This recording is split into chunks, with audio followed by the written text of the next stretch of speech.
आज श्रीमद् भागवत कथा के चतुर्थ दिवस पर बजरंग कॉलोनी में आयोजित रुद्र महायज्ञ में भागवत आचार्य श्री हरिवंश दास जी महाराज ने बोलते हुए कहा कि भगवत प्राप्त संत जो निरंतर भगवान नाम जप में लगे रहते हैं के समीप जाने से ही भक्ति का प्रकटीकरण व्यक्ति के अंदर होना शुरू हो जाता है। रानी रत्नावती का चरित्र सुनाते हुए कहा कि उसकी दासी बीच बीच में रानी की सेवा करते हुए जय वृंदावन जय गोविंद बोलती थी। रानी भी एक दिन सत्संग में चली गई।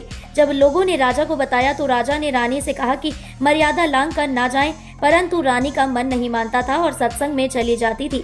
एक बार राजा किसी काम से नाव में सवार होकर जा रहा था कि नाव डूबने लगी। भगवान का स्मरण किया लेकिन नाव हिलोरे तेजी के साथ लेने लगी। तब राजा की सेवक ने कहा कि रत्नावली के श्री कृष्णा मेरी रक्षा करो, पुकारो। राजा ने ऐसा ही किया, तुरंत तूफान रुक गया।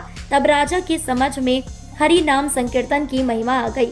आगे कपिल देव हुति संवाद ध्रुव प्रहलाद स्तुति वामन अवतार मत्स्य अवतार कूर्म अवतार राम अवतार और कृष्ण जन्म की कथा का सुंदर वर्णन किया। स्तुति नमामि शमीशान निर्वाण रूपम व सुंदर भजन प्रस्तुत किया, जिस पर श्रोताओं ने खूब झूम कर नृत्य किया। सुबह और शाम यज्ञ की आहुतियां डाली गईं।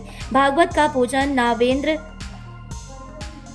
त्रिपाठी, नूतन शुक्ला, सरस्वती, संजय दुबे, अवधेश निरंजन, आरती निरंजन, सत्यम शर्मा, सुषमा, अनिल खरे, अरविंद नगाइच, डॉक्टर नीरज, डॉक्टर प्रज्ञा, डॉक्टर मुकुट निरंजन, सत्यम दुबे, श्रेयांश दुबे, सुशील शर्मा आदि ने किया। विशेष रूप से राष्ट्रीय भक्त संगठन के केंद्रीय अध्यक्ष अंचल अर्जरिया, पार्षद विष्णु यादव, गोलू रैकवार, दिनेश पाल, दीपक वर्मा सहित सैकड़ों की संख्या में महिला पुरुष श्रद्धालु उपस्थित रहे। पीछे वाले क्यों खड़े हो? हाथ बांधे हुए ऐसे बोलना पड़ेगा क्या? उठाओ दोनों हाथ।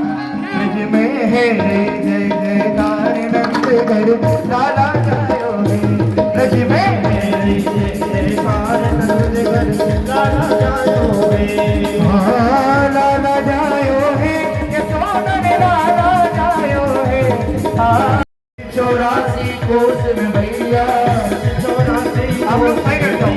ब्रज 84 कोस में भैया 84 कोस में भैया तुम्हें कहीं जग यशोदा मैया यशोदा मैया तुम्हें कहीं जग यशोदा मैया यशोदा मैया। अरे 80 साल की आयु में सुबह हमारी सुबह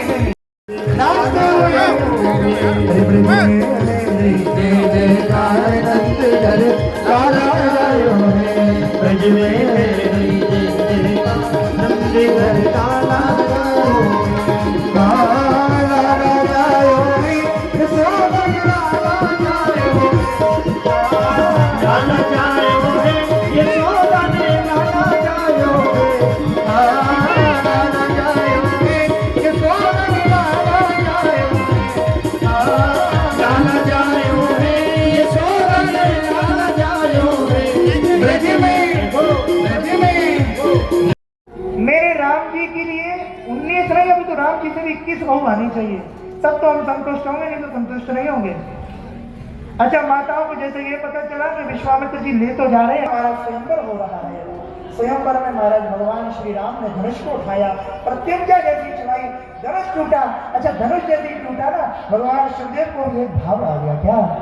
यो लोक वीर समदौ धनुषे समुद्रम सीता स्वयंवर गहे कृषितोपनी। भगवान शिवदेव कहते हैं जिस प्रकार बाण गही यानी हाथी का बच्चा छोटा हाथी इक्षु अष्टमी यानी महाराज गन्ने के खेत में उसको छोड़ दिया जाए तो गन्ने के खेत को नष्ट करने में उसको कोई ज्यादा परिश्रम नहीं लगता। उसी प्रकार भगवान श्री राम को भी कोई परिश्रम नहीं लगा धनुष को तोड़ने में। प्रत्यंचा मात्र चढ़ाई महाराज धनुष अपने आप टूट गया। अच्छा, जब बाल गज लीर एवेक्षु अष्टमी कार्यक्रम तो आपको पूर्व विदित है कि स्वामी सत्यमित्रानंद गिरी जी महाराज जो कि हमारे परम पूज्य गुरुदेव, उनकी प्रेरणा से इस दिव्य और भव्य मंदिर का यहाँ निर्माण पूर्ण हो चुका है। ईश्वर की प्राण प्रतिष्ठा के निमित्त हेतु यहाँ पर रुद्र महायज्ञ और प्राण प्रतिष्ठा के कार्यक्रम का बृहद आयोजन यहाँ किया गया है।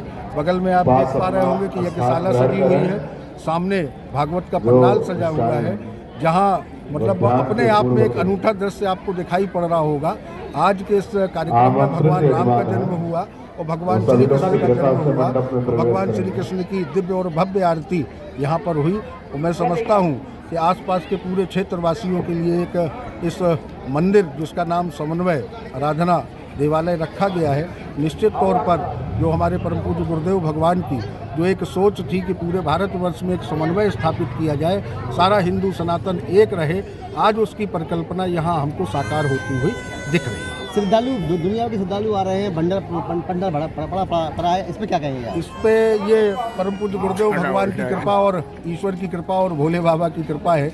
इसके निमित्त मैं क्या कर सकता हूँ, मैं तो सिर्फ उनका एक